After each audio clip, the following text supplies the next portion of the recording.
Good morning, my Real News Midday TV family. Thank you so much for tuning in this morning for another news update for Monday, September 29, 2025. And I'm wishing for everyone a wonderful and a productive day. And in the news this morning, man shot dead at the Sintulis River.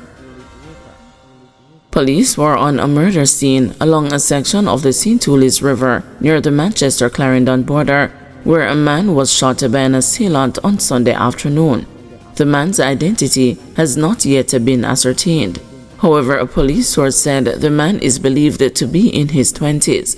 Preliminary reports are that shortly after 1 p.m., the man, who is said to have been a visitor to the area, was chased and shot by the assailant at the riverside. Residents expressed a concern following the incident, and they say it doesn't reflect the peaceful and the quiet community that they are accustomed to. I was grew up in this community, borderline from over this Armans to here. And to poor us come back right in, and all I grew up in this community. I never hear no violence of no youth as grew up. Everybody just grew up, hard working, no violence. Everybody just good. They're just alright. I never know of no violence in this community. So, if any violence go on in here, I must out of here. You can walk any hours a night in this community and you don't have no problem with nobody. Yeah. And you're saying the person here is... So he surprised me, you know. No, and this person who come here and he died here is not here he come from. And I don't, it's not nobody in the community know nothing about this. So I don't know how this happened. No, we don't need curfew. Because everybody is just cool and alright in the community. We just loving, we just alright. You don't afraid to walk nowhere in the community. You walk any hours, no matter how where you want to go in the community walk. Everybody just alright, just nice with one another. Nobody do nobody no harm in the community. So it surprised me when I come to see that. Yeah. St. Anne woman, 81, missing since Saturday. Police in St. Anne are seeking the public's help to locate the 81-year-old Rebecca Turner of Windsor Heights, who has been missing since Saturday. Turner, who is of brown complexion and a slim build, was last seen about 9:30 a.m. leaving home dressed in a black dress and blue slippers, a police statement said. It said efforts to find her have so far been unsuccessful. Anyone with information on her whereabouts is being asked to contact the St. Anne's Bay Police at 876-972-2211, the police emergency number 119, or the nearest police station. Distressed guardians plea for return of missing Manchester 12-year-old. The discharged guardians of missing Manchester High student Jaden Smith were up till late yesterday pleading for his safe return, clinging to hope as the days pass with no sign of the 12-year-old. We don't want to find nobody. Anyway, them can't leave him. Please, please. Cause we know that people make mistake and the world not nice. So me would just ask somebody, said his uncle-in-law Omar Thompson, who along with his wife Anne-Marie has reared Jaden since he was 6 years old at their home in Wales, Manchester. Please just send him home, the couple chorused. If Jaden here, just come home, his aunt Anne-Marie appealed during an emotional review with the news yesterday. Jaden, a first-form student at Manchester High School, has been missing since last Friday. He was last seen at the Little Caesars restaurant in Mandeville that afternoon in the company of his schoolmates. According to CCTV footage and eyewitness accounts, Jaden entered the restaurant, bought food, and lingered for some time. He was seen giving his umbrella to a friend and reportedly told others he was waiting for a cousin. However, according to his aunt, that cousin had not attended school that day and was unaware of any such plans. Later reports claimed that Jaden was seen walking with another student and a woman passing by Master Marcus supermarket on Friday afternoon. Neither the woman nor the other student has been identified, and there have been no confirmed sightings since.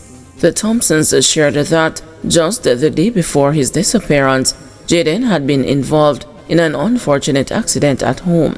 He was playing with his 2-year-old cousin when the toddler fell and broke his hip. Mrs. Thompson recalled last seeing Jaden Thursday night when he left her at the hospital following the incident. When asked how he felt about what had happened, she said, "Honestly, I did not know." She said he had not expressed himself or appeared upset. Still, she wondered aloud whether he might have been feeling guilty. But me say with the spirit where them said Jaden have a school on Friday, and when the camera pick him, he was just running. He never looked like him sad, she added. She and her husband emphasized that Jaden had not been scolded for the accident. I just cautioned him to be more gentle while playing with the younger children, Mr. Thompson said, noting that the younger ones are always drawn to Jaden. Holding back tears, Mr. Thompson recalled dropping Jaden off at the bus stop on Friday morning after giving him his lunch money. "I told him if he can't be good, he should at least be careful," he said.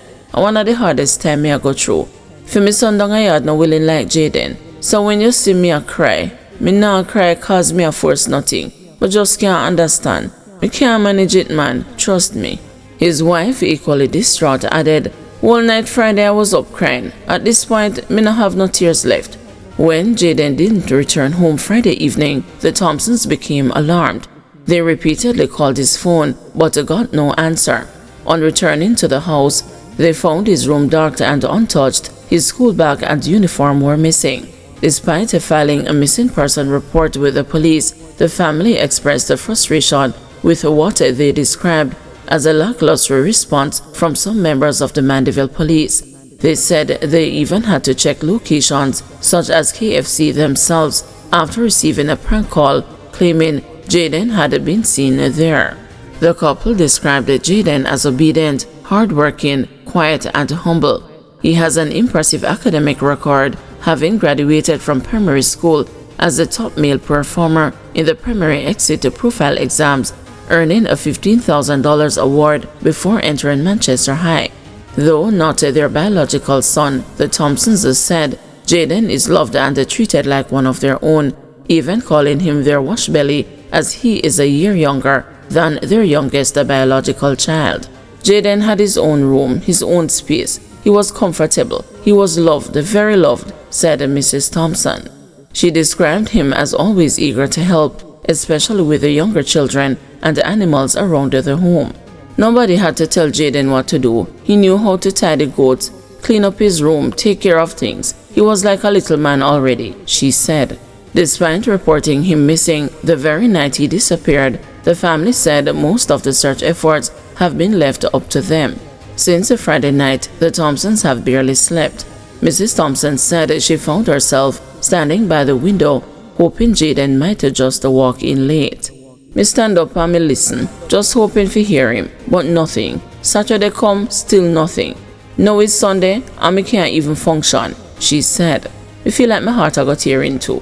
Jaden's siblings, both at home and overseas, have also been affected, with a normally lively household now quiet and heavy with worry. Community members too have expressed a concern. Jason Williamson, seen at a local car wash, broke down in tears, speaking about the missing teen. "The whole community is worried. We just want him to come back safely," he said. Manchester High School principal Jasford Gabriel said the school community is actively searching and praying for Jaden's safe return. Jaden just started Manchester High School. Jaden is also part of our cadet unit. Brilliant young man with a great future, greater potential, more on the quiet side, said Gabriel. He described Friday as a typical day for Jaden, with no indications of distress or trouble. "That's why it kind of took us by surprise. We're not aware of any particular circumstance from a school standpoint that would have been affecting him," he added. Jaden is described as being of dark complexion, approximately 5 feet 5 inches tall, and of slim build. He was last seen wearing his Manchester High School uniform. Anyone with information is asked to contact the Alligator Pond Police at 876-224-3113, the 119 police emergency number, or the nearest police station. efforts to reach Manchester's commanding officer, Superintendent Kerry Duncan, for an update were unsuccessful. Guys, thanks for watching. Please join us this afternoon at 2 p.m. for another news update.